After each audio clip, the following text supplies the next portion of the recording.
Security market में निवेश बाजार जोखिमों के अधीन है। इससे संबंधित सभी दस्तावेजों डॉक्यूमेंट्स को निवेश करने से पहले ध्यान से पढ़ें। हेलो फ्रेंड्स, कैसे हैं आप सब। मेरा नाम है गोपाल लोहार और मैं हूं एक SEBI registered research analyst. Friends, आप सभी का मेरे चैनल में बहुत बहुत स्वागत है। फ्रेंड्स, आज हम निफ्टी और बैंक निफ्टी की एनालिसिस करेंगे और स्ट्रक्चर काफी अच्छे हो चुके हैं, उसके बारे में समझेंगे कैसे कैसे स्ट्रक्चर बने। आइए स्टार्ट करते हैं। सबसे पहले निफ्टी से स्टार्ट करते हैं। यहाँ पर दोस्तों निफ्टी का चार्ट आपको अच्छे से दिख रहा होगा। यहाँ पर ये डेली का चार्ट है। इस डेली के चार्ट के अंदर यहाँ पर क्या हुआ कि 4 जून को हमने यहाँ पर इस तरह से यहाँ से ऊपर चलना चालू किया था। उसके बाद में हमने यहाँ पर मैंने आपको बार बार वेव गिनाता रहता हूँ कि कैसे क्या चल रहा है। तो यहाँ पर हमारी एक फर्स्ट वेव यहाँ पर जाके कंप्लीट हुई थी। उसके बाद में हमने यहाँ पर एक एबीसी का स्ट्रक्चर बनाया। एबीसी, यहाँ पर हमारी ए वेव बनी, फिर हमने बी वेव बनाया। क्योंकि बी वेव इसलिए कंसिडर कर रहा हूँ फ्रेंड्स, क्योंकि यहाँ से लेकर ये जो फॉल आया था ना, ये वाला, इसको हमने धीरे धीरे करके रिट्रेस किया था। तो इंपल्स का कोई सिग्नल था नहीं यहाँ पर।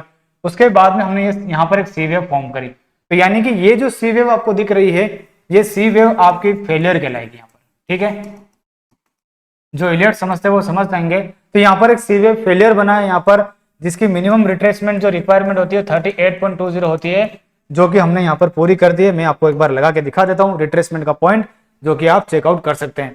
यानी कि आपको रिट्रेसमेंट चेक करना पड़ेगा इस वाले एरिया से लेकर के यहाँ पर जो लो पॉइंट बनाया हमने, यहाँ से लेकर के यहाँ तक। तो आप देख सकते हो कि 38% की जो रिट्रेसमेंट है वो हमने पूरी कंप्लीट करी है। उसके बाद में हम ऊपर की तरफ निकले। यानी कि हमारा जो डाउनफॉल का जो और ऊपर की तरफ निकल गए। मैं आपको क्यों बोल रहा हूँ, कंफर्म हो चुका है। क्योंकि फ्रेंड्स, यहाँ पर आप देख सकते हो ध्यान से कि ये जो हमने लो क्रिएट किया था, ये वाला लो हमने यहाँ पर 3 कैंडल के अंदर लो बनाया था। यहाँ पर आप कैंडल देख सकते हो। यहाँ पर हमारी ये 2 कैंडल और ये हमारी 3, और अगर इसको मानो तो 4 कैंडल। 4 कैंडल के अंदर हम नीचे की तरफ आए थे, लेकिन हमने इसको 1 2 3 कैंडल के अंदर ही रिट्रेस कर लिया ऊपर वाला। यानी कि लास्ट वीक में हम गिरे और लास्ट वीक मतलब इसी वीक में हमने इसको कवर कर लिया। यानी कि वीकली कैंडल अगर आप जाकर देखोगे ध्यान से, तो यानी कि ये जो ग्रीन कलर की लास्ट वीक में जो रेड कलर की कैंडल बनी थी, इसको पूरा का पूरा रिट्रेसमेंट कर लिया। अगर इसको आप ध्यान से देखोगे तो आपको एक तरह से सैंडविच पैटर्न दिखेगा। लेकिन सैंडविच पैटर्न बेरिश में तब जाएगा जब इस वाले वीक के अंदर वापस से इसके नीचे यहाँ पर बेरिश कैंडल बन जाती है, तो जाके ये बेरिश कैंडल जो है वो कहलाएगी। यानी कि यहाँ पर वापस से रेड कलर की कैंडल आनी चाहिए। ठीक है, तो यानी कि जिस वीक में हमने यहाँ पर लास्ट वीक में रेड बनी थी, उसके अगले वीक में इस कैंडल को हमने कैंसिल कर दिया। तो यानी कि हमारा पैटर्न ऊपर की तरफ कम समय में ऊपर की तरफ काट दिया है, इसलिए हम ऊपर की तरफ निकल चुके हैं।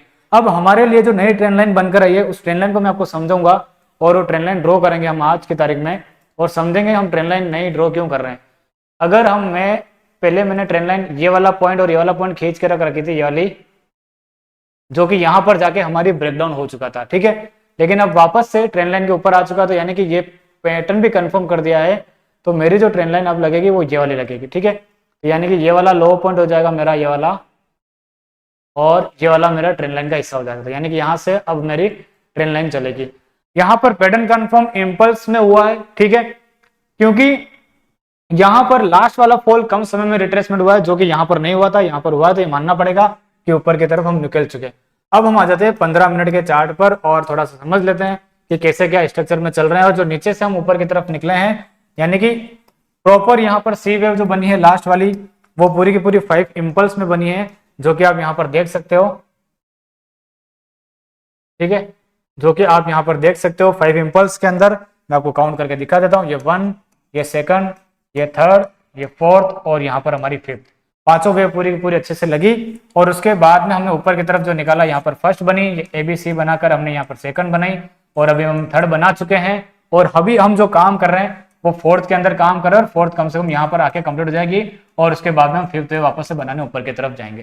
तो यानी कि एक नई वेव इंपल्स की 4th वेव में काम कर रहे हैं और ऊपर की तरफ हम निकलेंगे।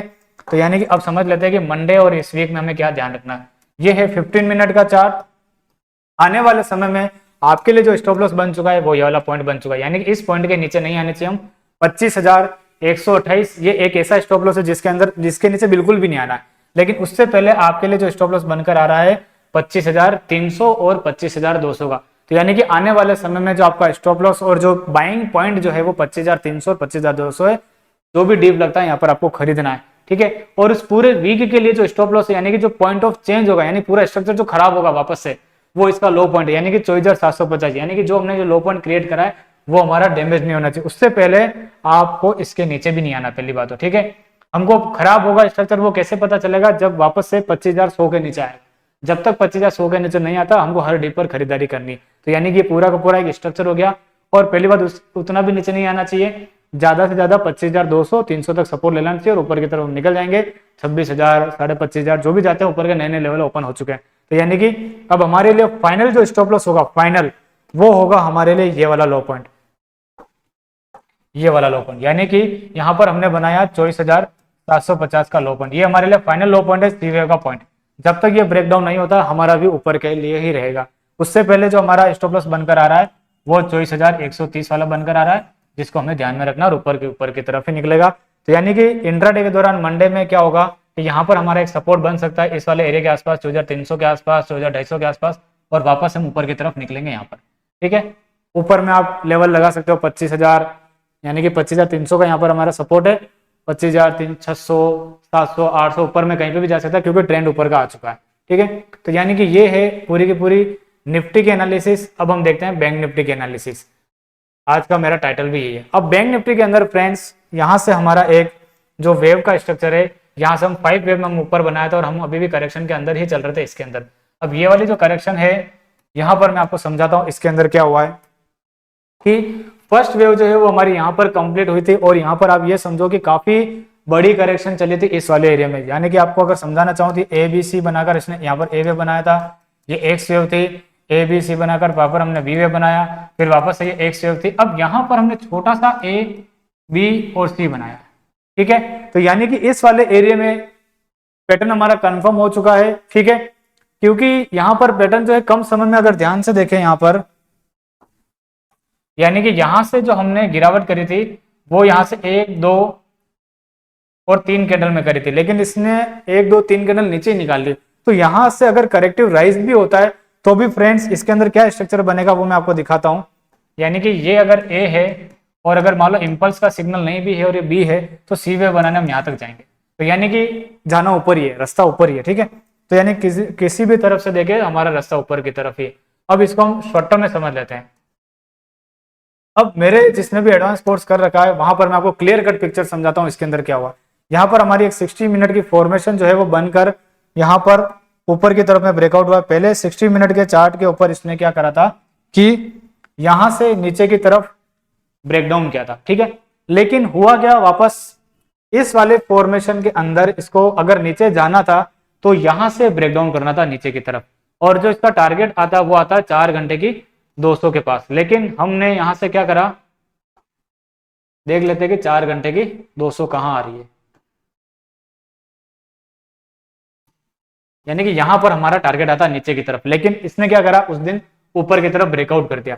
अब ऊपर की तरफ ब्रेकआउट कर दिया है तो इसका मतलब जिसको नीचे जाना चाहिए था उसने ऊपर की तरफ दिशा निकाली है। तो यानी कि अब यहां से ये वाला एरिया ऊपर की तरफ ब्रेकआउट हो चुका है। यानी कि 51,350 और 51,400 का हमारा ऊपर की तरफ में ब्रेकआउट का पॉइंट था, जिसने ऊपर की तरफ ब्रेकआउट कर दिया। तो अब हमारे लिए इसके अंदर ये वाला जो एरिया दिख रहा है 51,500 का, यानी कि ये इसी ब्रेकआउट का ऊपर वाला पॉइंट 51,400, यानी कि इसके अंदर जो 51,400 जब तक सपोर्ट बना हुआ है तब तक हम ऊपर की तरफ ही रहेंगे। 51,400 जब तक ब्रेक नहीं होता है फ्रेंड्स, आपके लिए ये वाला टारगेट ओपन हो चुका है। यानी कि फर्स्ट ये वाला है, यानी कि यहां से लेकर यहां तक 53,000 तक, 53,000 और 53,200 तक हम जाने के लिए रेडी है। और यहाँ पर 60 मिनट की फॉर्मेशन है। जो सब कुछ मैं यहाँ पर चिल्ला कर बोल रहा था, यहाँ पर कंप्लीट नहीं हुई, यहाँ पर कंप्लीट नहीं हुई, यहाँ पर कंप्लीट होने के बाद ब्रेकआउट कर दिया है। अगर ब्रेकआउट कर दिया है तो अब हमें इस पॉइंट के नीचे नहीं आना है। अगर हम इस पॉइंट के नीचे आ जाएंगे तो फेल हो जाएगा, फिर दुगुनी स्पीड से नीचे की तरफ गिरेगा, ठीक है। क्योंकि आपने नीचे जाना था, नीचे नहीं गए, ऊपर आ गए तो ऊपर कर दे, तो ऊपर जाओ, नीचे मत आओ, ठीक है। तो यानी कि 51,400 का हम सपोर्ट मानते हुए हम ऊपर की तरफ काम करेंगे। अब 51,400 भी दूर है, लेकिन उससे पहले सबसे जो छोटा स्टॉप लॉस जो बनकर आ रहा है, छोटा जो सपोर्ट बनकर आ रहा है, वो हमारे लिए बनकर आ रहा है 51,600 और 700 का। इंट्राडे के हिसाब से 51,600 और 700 को सपोर्ट मानते हुए अब हम ऊपर की तरफ में राइड करेंगे, ठीक है। तो ये पूरी की पूरी बैंक निफ्टी मैंने आपको समझा दिया कि किस पॉइंट के नीचे नहीं आनी चाहिए, इस वाले पॉइंट के नीचे, यानी कि मोटा मोटी 51,400 के नीचे नहीं आनी चाहिए। और ये वाला एरिया तो किसी भी सूरत में ब्रेक नहीं होना चाहिए 50,950, यानी कि 51,000 का पॉइंट।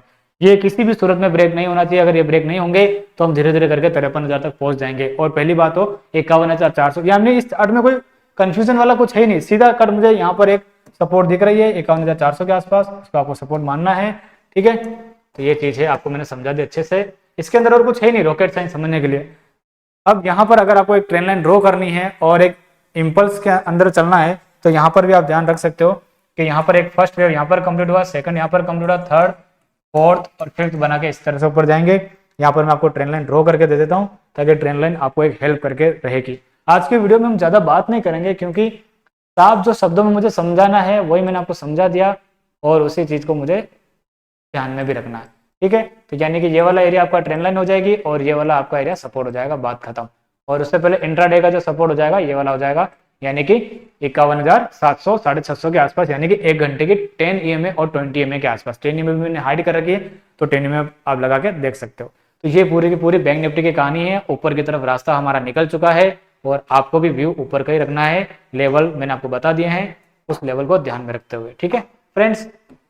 सिंपल सी एनालिसिस है। तो आज का वीडियो काफी सिंपल सा है, सिंपल से एनालिसिस है, ज्यादा कुछ बताने के लिए है नहीं। आपका व्यू ऊपर की तरफ रहना चाहिए, स्टॉप लॉस मैंने आपको बता दिए हैं, वो आपको फॉलो करना है, ठीक है फ्रेंड्स। आज का मेरा वीडियो कैसा लगा, कैसी लगी मेरे एनालिसिस, मुझे जरूर बताइएगा कमेंट बॉक्स में लिख करके। और फ्रेंड्स जो भी मेरी सर्विस को ज्वाइन करना चाहता है मेरे टेलीग्राम के चैनल पर जुड़कर हमारे सर्विस को ज्वाइन कर सकते हैं, ठीक है। और मेरे कोर्स को अगर आप सीखना चाहते हैं काफी अच्छे ट्रेडिंग के साथ तो वो भी मेरे कोर्स को भी ज्वाइन कर सकते हैं। तो आज की वीडियो को मैं वहीं पर वाइंड अप करता हूं, यहीं पर वाइंड अप करता हूं। फिर मिलेंगे अपन नेक्स्ट वीडियो में। Thank you so much.